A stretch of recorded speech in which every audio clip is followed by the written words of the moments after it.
దేశ రాజకీయాల్లో mister clean శకం ముగిసింది. ప్రగతి పదంలో భారత్ను పరుగులు పెట్టించిన మౌనముని మాజీ ప్రధాని మన్మోహన్ సింగ్ ఇక లేరు.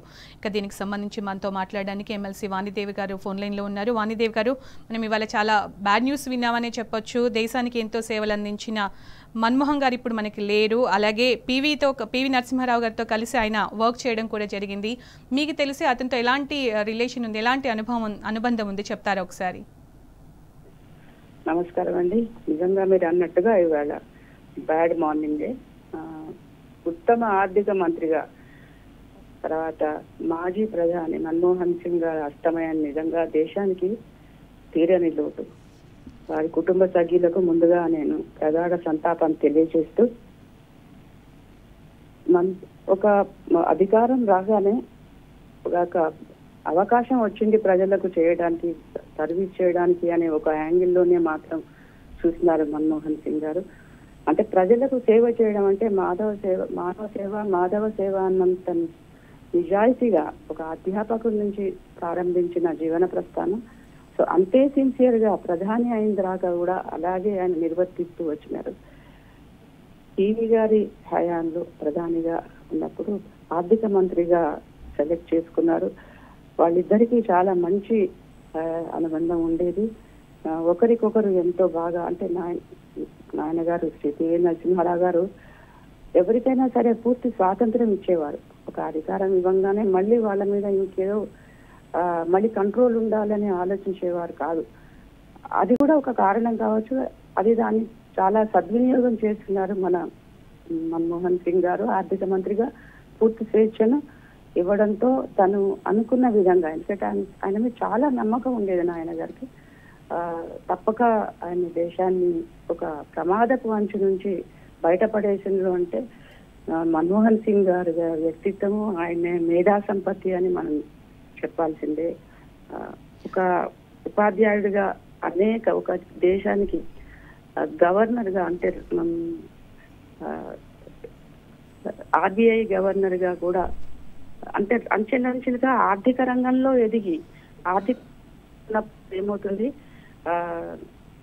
లోపాలు ఎక్కడెక్కడ ఉన్నాయి అంటే సమాజంలో ఉన్న అట్టడుగులు రూట్ లెవెల్ ప్రాబ్లమ్స్ ఏందో బాగా తెలుసు కనుక ఆర్థిక రంగాన్ని నిపుణుగా ఆయన దేశాన్ని ఒక దిశ నిర్దేశించినారు. నిజంగా ఆయన సేవలు చిరస్మరణీయం. ఎప్పటికీ మన భారతదేశం రుణపడి ఉంటుందని నేను ప్రగాఢంగా నమ్ముతున్నాను. ఆ ఆర్థిక సంస్కరణలే నేటికి కూడా అవే పునాదులుగా మనం విస్తరించినాయి. మన దేశాన్ని ప్రపంచమంతా ఆర్థిక మంద్యం ఉన్నప్పుడు కూడా మన దేశం సర్వైవ్ అయిందంటే ఎంత స్ట్రాంగ్ పునాదులో మనం ఆలోచించుకోవచ్చు. పరస్పర వైరుధ్యం, రష్యా అమెరికా ఇద్దరు రెండు సూపర్ పవర్స్.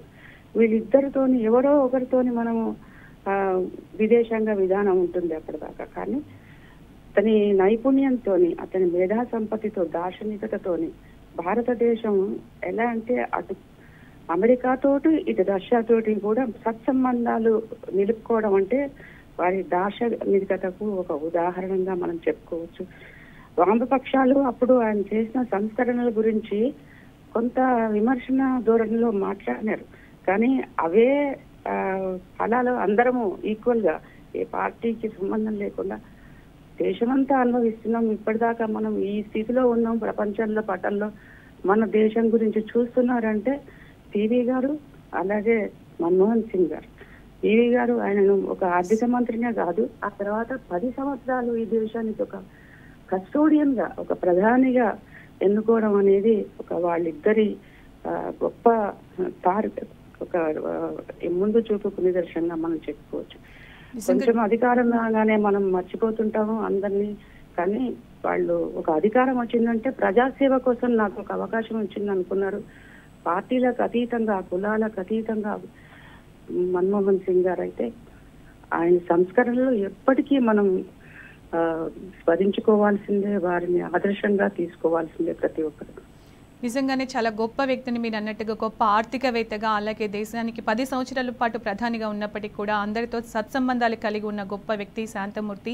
సో అలాంటి వ్యక్తి కొన్ని పిక్చర్స్లో మీతో తనతో కలిసి మీ ఫొటోస్ చూస్తూ ఉన్నాం. సో మీకు పర్సనల్గా అంటే ఎలాంటి సంబంధం ఉంది, ఎలాంటి రిలేషన్ ఉండింది మన్మోహన్ సింగ్ గారితో? చాలా మంచివారు అండి. మాకు ఫ్యామిలీస్తోనైతే ఎటువంటి చాలా మంచివారు, చాలా సౌమ్యులు. మా నాయనగారు పివి గారే చాలా తక్కువ మాట్లాడతారంటే అంతకన్నా తక్కువ మాట్లాడతారు.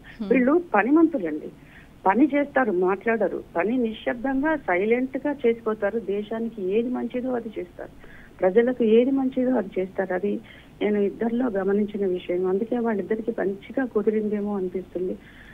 నాయనగారు పదవిలో ఉన్నా లేకున్నా ఎట్లా ఉన్నా ఎప్పుడు ఒక ఫ్రెండ్ లాగా, కొడుకులాగా వచ్చి పలకరించి పోయేవాళ్ళు. అదే మీకు పంపించిన ఫోటోగ్రాఫ్ కూడా అదే మీరు చూపిస్తున్న. ఇంట్లో నాయనగారికి ఆ రోజు కొద్దిగా నలతగా ఉందని తెలియగానే వెంటనే వచ్చేసారు. సార్ ఏమైంది సార్ అనుకుంటూ. సో అట్లా చాలా క్లోజ్ గా, అంటే చాలా వాళ్ళకిద్దరు ఒక మిత్రులు, కొడుకు పెద్ద కొడుకు అన్నంత బాగా ఉండేవారు. చాలా కన్సర్న్ గా ఉండేవారు.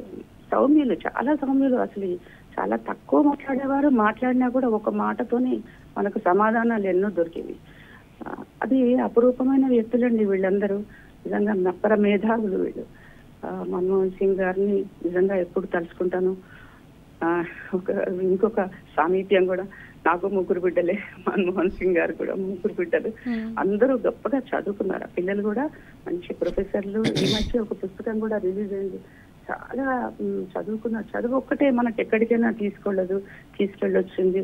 అదొక పెద్ద టూల్ అని వాళ్ళు ఒక ప్రపంచానికి, ఒక దేశానికి, యువతకి, ముఖ్యంగా యువతకి చదువుకుంటే ఏదైనా సమాధానం చెప్పొచ్చు అనడానికి నిదర్శనం మన్మోహన్ సింగ్ గారు. చాలా నిజంగానే చాలా గొప్ప వ్యక్తిని మనం కోల్పోయామండి. ఒక గొప్ప వ్యక్తిని మిస్ అవుతున్నాం. ఇలాంటి వాళ్ళు మళ్ళీ కొంతమంది ఉంటారు, నా భూతో నా భవిష్యత్ అని చెప్పుకుంటూ ఉంటాం, ఇక రారేమో అని అనిపిస్తూ ఉంటుంది. అండి, నభూతో నా భవిష్యత్ ఇట్లాంటి వాళ్ళని, వ్యక్తులను మళ్ళీ మనం చూడలేమేమో, నా జీవిత కాలంలో చూడలేము. ఇలాంటి వాళ్ళు ఆదర్శవంతులు. యువతకి స్పెషల్లీ లీడర్స్ అనుకున్నాం, నాయకులు, రాజకీయంగా ఎదగాలనుకునే వాళ్ళు ఇక్కడ చాలా షార్ట్ కట్స్ గురించి మాట్లాడుతుంటారు. చాలా ఓవర్ నైట్ కావాలి. ఇలాంటి వాళ్ళని స్ఫూర్తిగా తీసుకోవాలి. పివి నరసింహారావు గారి వాళ్ళని, మన్మోహన్ సింగ్ గారు లాంటి వాళ్ళని.